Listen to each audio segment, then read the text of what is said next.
What's up YouTube, Barboard here, back again with another video, and today I'm going to be talking about Arsenal's transfer window and what to expect from them this upcoming season.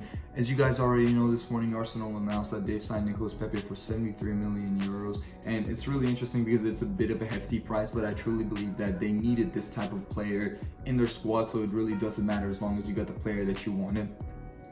Pepe is a forward. From what I've seen, first of all, I just want to say that I've watched Pepe probably like 3 times, and I've watched a lot of highlight videos of him recently just to get an understanding of what kind of player he is.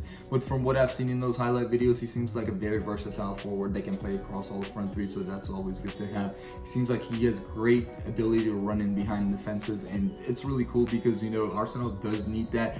I think that Aubameyang is a guy that can run in behind, but like I said, not so much. He's not fast enough, and he's kind of weak to even play bully ball or anything like that. So it's not really the best forward option to have up there. When Pepe can run in behind, he can dribble with the ball, so he has good like close control and everything that is within it. He also has great finishing ability, so you could play him on the wing to play kind of as an outlet role or a goal scoring winger, or you could play him striker up top to finish chances for you. So it's a really great signing by all things considered.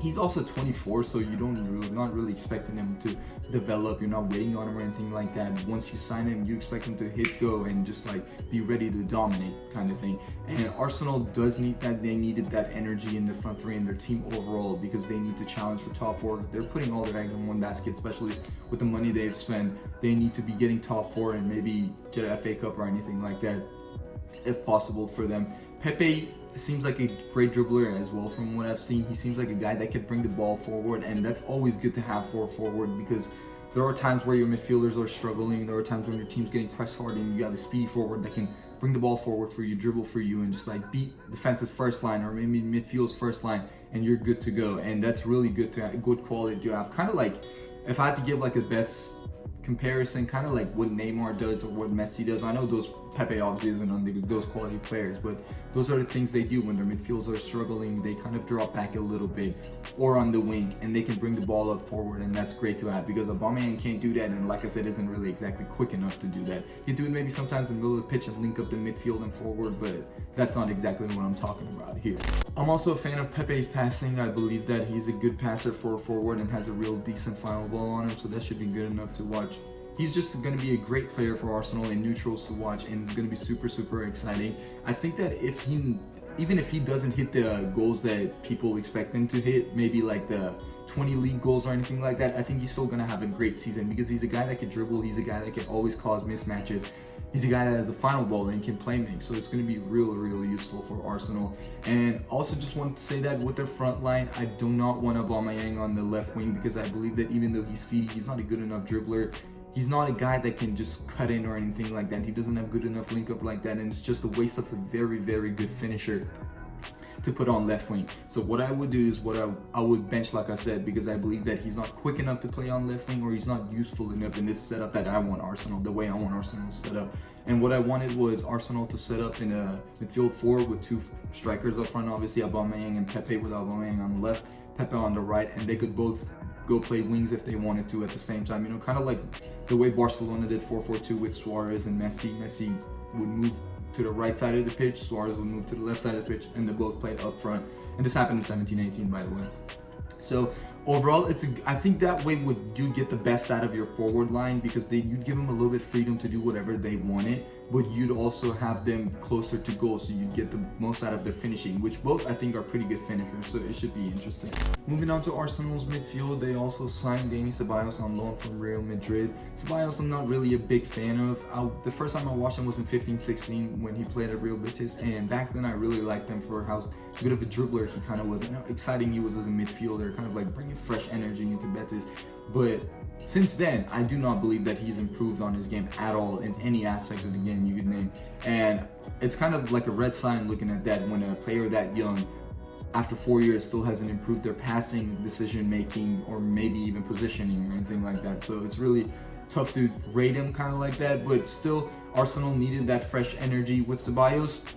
You know what to expect from him. Obviously, if you guys watch the Euros in summer, you know that he's going to be kind of moving the ball up with his dribbling, maybe kind of like playing press resistant, but I still don't think that he's as press resistant as some people might think from the comps that they watch or anything like that. When you watch him in real time, you notice his issues, you notice his problems with pressing and his positioning and everything like that. His positioning is kind of not good. He drops too deep sometimes to take the ball and move the ball up, so it kind of causes issues with the 6 or the DM that you have.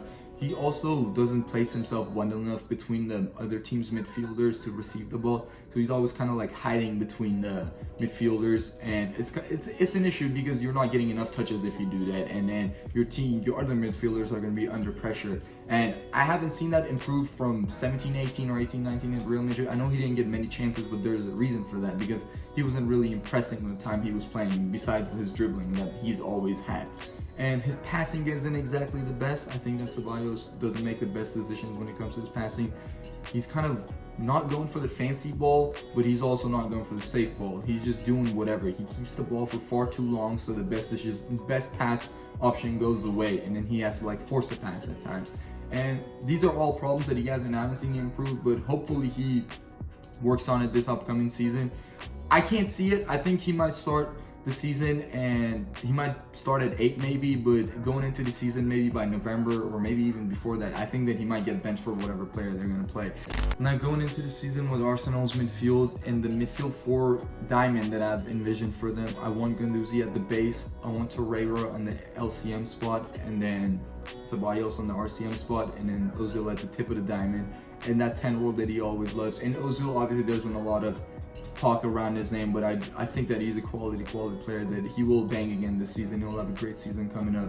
Last season was kind of, honestly, it wasn't as bad as people made it sound to be, but it was a terrible season for his standards. I do believe that, but I think that he'll be bringing his name back this season. With Ceballos at that RCM spot, I think that gives him the best kind of like protection that comes with it, because he's not the best defender as a midfielder, but in that RCM spot, you get him on his favorite right foot, and you can have him move the ball forward and link with Ozil, which would be the best option for him. With Torreira on that LCM spot, I know Torreira didn't exactly have the best of seasons last year. He impressed early on, but he fell off as the season went on. Fatigue, who knows, but it's what it was. But I still do believe that there's a quality player in there that should be starting in the moment. And Guendouzi, he's been real impressing from what I've watched, but I think that he's a guy that he always needs to have the field in front of him. He can't receive the ball in the middle line or anything like that, so you need to kind of play him at the base.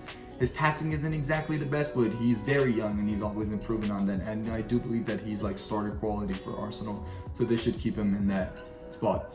And I've stuck on the bench for a reason. I believe that he's too soft mentally, and I think that he gets bullied easily, even though he's a very big guy size-wise. And I've seen it too often to put trust in him as a player, kind of like that. So I do not think that you need anything from him that he'd bring into this Arsenal starting XI. But if you guys think otherwise, you can obviously try to convince me or anything like that, and just tell me what you think you might expect out of him. Moving on to their backline, I honestly don't even want to spend much time talking about their backline because it's not really impressive besides Bellerin at the right back spot. Bellerin was a great player before he got his ACL injury, but I'm hoping that he'd return the same player, because he has qualities and he's still a young player and he can improve on it even more. But I know that they signed Saliba, the youngster, but that's for next season, so they're not going to be using him this season. And I also know that they're chasing Kieran Tierney from Celtic for that left back spot, and I think that they need him the most out of all the players on their back spot, because Kolasinac isn't exactly useful. I've watched him play and I've seen the worst decision making I've almost seen from left back. And Jordi Alba plays for my team, so you can always compare that.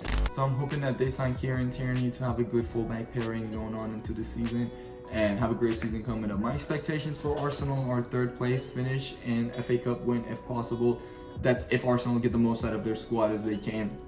And if not, it's going to be a huge gamble, because Emery's job is on the line, obviously, and you don't know who's going to replace him after that or anything like that. So Emery has to give it his all, basically, and the squad as well, to make the Champions League, and just to show that spending does help Arsenal move forward. Anyways, guys, thank you for watching. Let me know if you guys disagreed with anything or I need to improve on anything in my videos. Criticism is always appreciated. Until next time, peace.